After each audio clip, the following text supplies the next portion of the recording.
Mais ce que M. Vital Kamerhe est en train de faire, ça s'appelle l'autodestruction. C'est-à-dire l'autoflagellation. Je détruis l'image de Fachi dans la société pour que comprendre que Fachi est Mukonzi à Kabila. Je veux dire terre à terre comme ça. Comprendre que Fachi est Kabila, les deux hautes personnalités.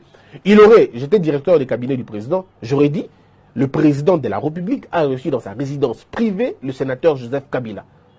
Au cours des échanges, ils se sont parlé de pam. Et voici le résultat, pam. Le chef de l'État estime, pam.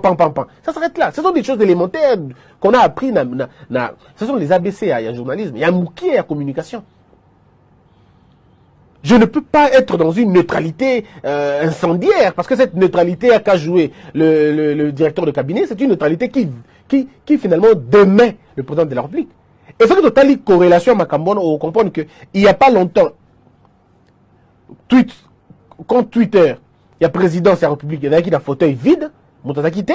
Et aujourd'hui, c'était la vacance, c'était l'idée de la vacance. Et quelques jours après, ce Vital Kamerhe, qui est le directeur de cabinet du président, va dire à tout le monde qu'il y a eu deux hautes personnalités qui se sont entendues. Et nulle part dans le communiqué, il présente le chef de l'État comme le supérieur dans la conversation. Demandez aux Français, demandez aux Russes, ils vont vous dire, à chaque fois que le président français reçoit Poutine, la communication française traite la question du côté du président français. On doit toujours traiter le président français comme quelqu'un qui avait un peu de l'ascendance sur l'autre. Si vous allez en Russie, on traite le président Poutine comme quelqu'un qui avait de l'ascendance sur l'autre. C'est comme ça, c'est de bonne loi. Mais pas vous qui êtes dans le camp de ceux qui dirigent le pays, allez faire des choses comme ça. C'est imprudent, c'est maladroit et je vais dire c'est mal calculé. Mais maintenant, le contenu c'était lesquels? Le chef de l'État était clair. Le chef de l'État a dit à M. Kabila que les ministres sont venus me voir et ils m'ont dit que tu les interdis. C'était ça le discours. On a voulu changer les mots, c'était ça le mot. Les ministres me disent qu'ils prennent des injonctions venant d'ici.